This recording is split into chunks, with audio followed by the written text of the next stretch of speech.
I messed up by telling my parents about my inheritance. Plus update. Original post. My 36 female sister died 6 months ago from a heart condition. She practically raised me, so it's been difficult to deal with. I'm in my final year of university and have failed every single class this semester. She'd be disappointed, but it is what it is. My sister never married and never had children. I lived with her near campus. She ran her successful side business and I got to help her occasionally as a paid intern. She worked a lot, but not to support us. She just wanted to retire by the time she was 40. She would have been done in 4 years, and her heart had to fail her first. When she died, her attorney read her will to me. She had left everything to me.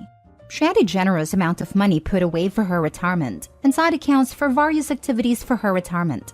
I did not know that she had made several real estate investments, so she could continue living a comfy lifestyle once she retired. She left her 2006 Subaru to me and willed our current house to me as well. She left nothing to my parents, but as they didn't know she had assets, they willingly paid for the funeral and any other associated costs. My sister was no contact with our parents, and I'm very low contact, and we are their only 2 children. At the funeral, my parents asked me how I was going to continue going to college without her money, as they thought she paid for them when I have student debt. I told them I'd continue to take out loans. They asked about my living arrangements and I shrugged. At the time, I didn't know all the details anyway. Well, 2 weeks ago, I found out my parents tried to sell my sister's house whilst I still lived there. They brought a realtor and toured our home and everything. It was all on the cameras set up in the home. When I called them and informed them I'd be calling the police, they explained the situation. I told them it's my home and it was willed to me. They couldn't sell it. They were very confused, so I told them to meet at my attorney's and set a time. Cue today, my attorney explained the will to my parents. My mother went white as a sheet, and my father was grumbling about suing me for his rightful money, plus the cost of the funeral. My mother began ugly sobbing, telling the attorney he was wrong. Her daughter would not leave the house to someone like me. The attorney cut the meeting short, and now we're preparing for the inevitable lawsuit coming my way. I just want to sleep and avoid all of this. Added to add, Mom is a stay-at-home mom, but the kind who spends her life at a country club, not the involved kind. Dad is a businessman and is typically on business trips for weeks at a time. They live, as they call it, lower upper class. Now for the top advice before reading the updates. Imagine losing your child and being mad about not getting money from it. Sounds like the type of parents to be left off the will to me. That and the fact that OP's sister raised her. OP, let them sue. They won't win. You now have the time and money to entertain them. They will just lose more money, and don't give them the money for the funeral until the lawsuit is over. You don't want them to think you feel guilty. When my mother-in-law died from cancer, her parents were mad that she left everything to her kids, and nothing to them. I don't have any children. My parents said just leave it to your sister. We don't need it. That's because your parents aren't monsters. Exactly. These parents are freaking monsters failing to hide in human skin. This is like the situation you see in shows, where the parents racked up so much debt that they sold their own kids into slavery to pay it off. Except it's real life. I hate people that only think about money when a loved one dies. That's all my wife's aunts and uncles cared about when her grandfather died. Apparently, they wanted this big house enough to start suing each other. I'm glad my wife's parents stayed out of the whole thing. I hope you have now changed the lock. I haven't yet, but you make a good point. I'll get on that today. Question: how did your parents have a key to her house when she has no contact with them? I gave them a key after she passed. Mistake on my part. Now for the first update. I didn't expect this to blow up, to be honest. Thank you everyone for the support. I've gotten to read almost all the comments and I feel a lot less anxious now. I did talk to my professors and 4 out of 6 of them gave me extensions. But the other 2 are being jerks about it. It's fine though. I did sign up for my school's grief group. I just got done changing all my locks too. Thanks to everyone who helped me with home stuff too. I'll be sure to watch the home insurance bill or get a financial advisor or something. My sister's degrees and mine are in the same field, so I'll be continuing her business too. And I'll need a real estate attorney to redo the leases on her other rentals, I guess. I don't know. It's overwhelming. Since this keeps coming up, I stupidly gave them a key a few months after she passed. I didn't know they'd even be trying this until after the fact. The will doesn't say anything about them, but I'm leaving it up to the attorney to figure everything out. I will be paying them regardless for the cost of funeral, celebration of life, etc. Father sent me a text apologizing. Said he wanted to sell the house because of the market right now but won't push me. We'll give more details at some point. Gonna see how this plays out first and I'll give an official update at some point. Second update.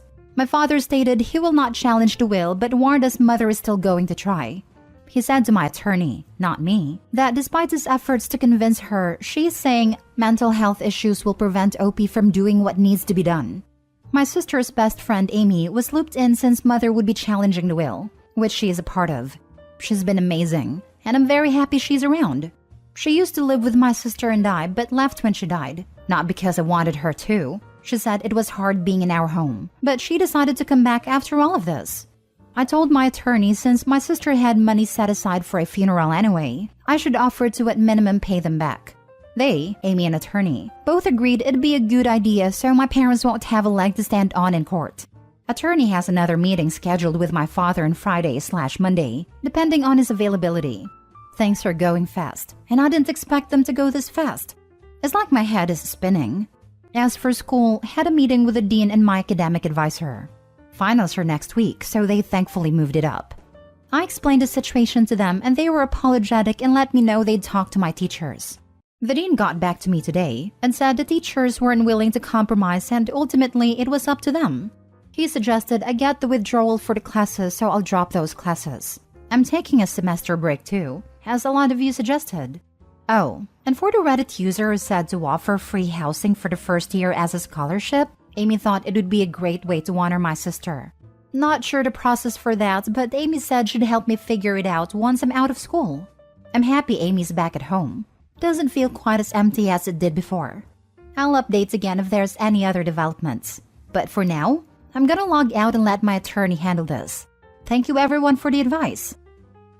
Grief screws with people, eh? Sounds like your dad has calmed down, but your mom has got her eyes on a payload. With time, hopefully it all settles without costly court drama. Good luck.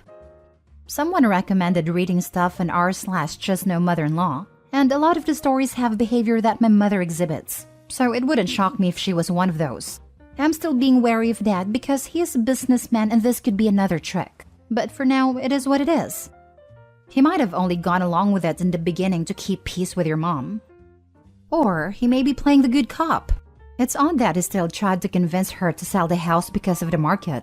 Why would that matter to him if he's not going after any of her money? The sister said she wanted the house to be used for student housing. Why would he advocate going against her wishes? Seems fishy to me. Might be a good idea to find a therapist/counselor to help you through all this. Dealing with the loss of a close family member is hard enough, but adding the stress of dealing with the extra legal drama isn't making it easier. Check with your lawyer. But if your mom tries to pull the mental health card to gain control, you'd potentially have them as a witness to counter your mom's mental health shenanigans. Good luck and I'm sorry for your loss. Now for the third and final update. I wanted to keep it mostly vague, but update you all. We settled prior to court for an undisclosed amount. She agreed to drop some things like slander, if I agreed to drop some things like emotional distress. Side note, those are just examples and most definitely not the things we discussed. We both came to the agreement that I could post whatever the heck I want. Dad pushed the whole freedom of speech stuff. I said I wouldn't let her take it on from me, but honestly, I was just too exhausted from it. I can't go into much detail, but I may make a new account and start posting all the crap my mother has put me through. Since everyone, meaning my parents, knows about this one now. Amy's still being an awesome mama bear, and I was looking into adult adoption or at minimum changing my last names to hers. I want no ties to my parents. Anyway, thanks for the support and love. And yes, my father has been refunded for anything funeral related. Death and money brings out the worst in people. Relatives lining up to get their hands on the assets of the deceased. I have seen this happen a number of times, and it is freaking depressing. To everyone out there, spend the money and get a good quality will written up by a lawyer who knows their stuff. Absolutely this. Husband's father died last year, and it has been an absolute nightmare to deal with his wife. She's kind of been a gold digger for years, and his death has not stopped her. Things rightfully in my husband's name, she's attempted to take her outright stolen. Get the ironclad will. It's worth the money. Also, go through your home about every 6 months to a year and document everything expensive you own. Update the list when you make big purchases. Someday it might really help out your children. This was not done with my husband's father, unfortunately, so some of the stuff his stepmom has stolen are gone forever since there was no good way to prove they existed.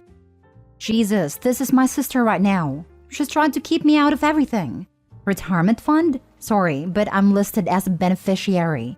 Life insurance? Not only am I a beneficiary, I'm primary while she's secondary. The house? Yeah, so that's in a trust with a total of 5 people in it. I'm the tiebreaker. Mom's jewelry? Mom gave me mine months ago. Loved her face when I purposely wore a specific necklace that was actually worth something to Christmas dinner. My house? Heifer. That's been mine for years.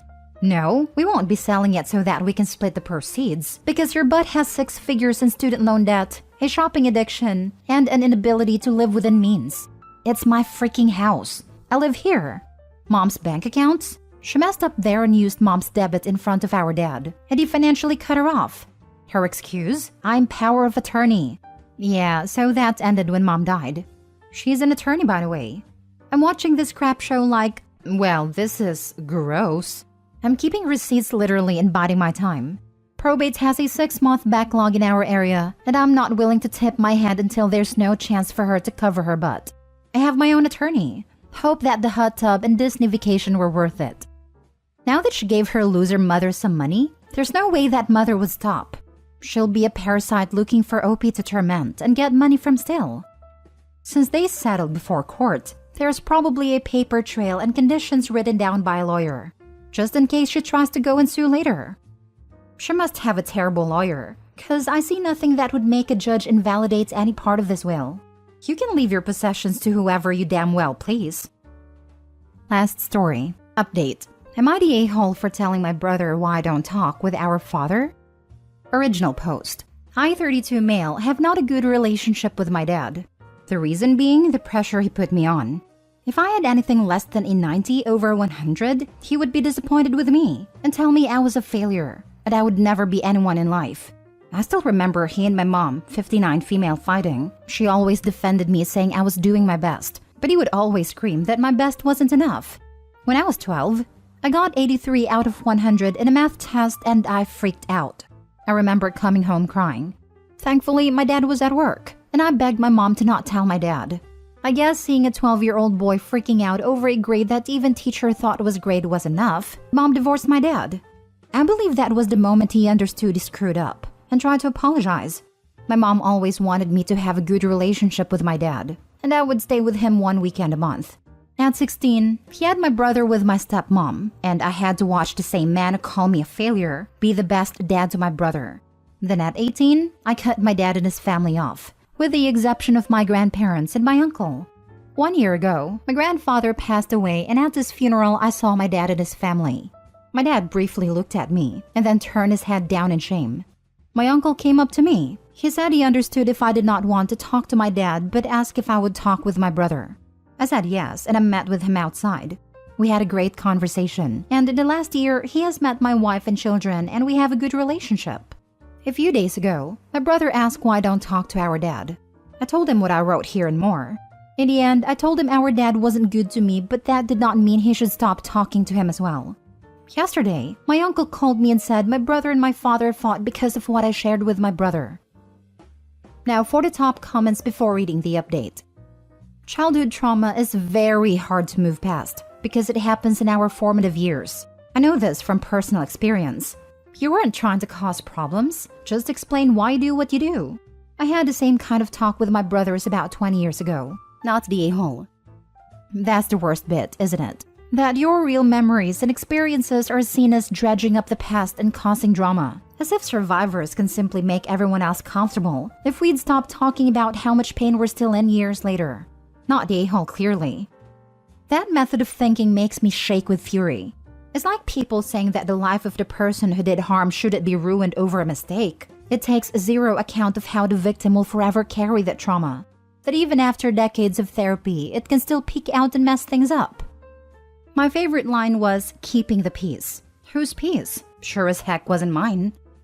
After all the life experience you have now, you might realize that he was far from perfect.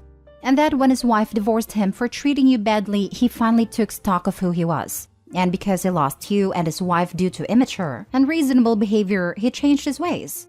The fact that he was still ashamed years later at your grandfather's funeral shows that he matured and has a very active conscience. What do you want from him? Do you think that your intransigence is similar to his when he was hard on you? Because of you, he became a good father to his other son. You might think about forgiveness and forging a relationship with him. I just can't.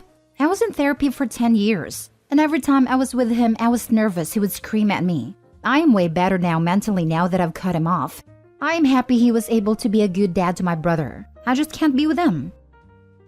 Now for the update. So a few people have advised me to talk with my father and reconnect with him. I won't do that. It's hard to explain. Although I don't hate him, the trauma is too much for me to handle. I talked with my brother. He told me he fought with our dad because he believed what our father did to me was unforgivable, and he now blames our father for never having a brother. I told him that I will always going to be his brother no matter what, and that our father has learned from his mistakes. My brother asked then why I didn't forgive him, and I told him what I wrote here. They are talking again, so overall this went better than what I expected.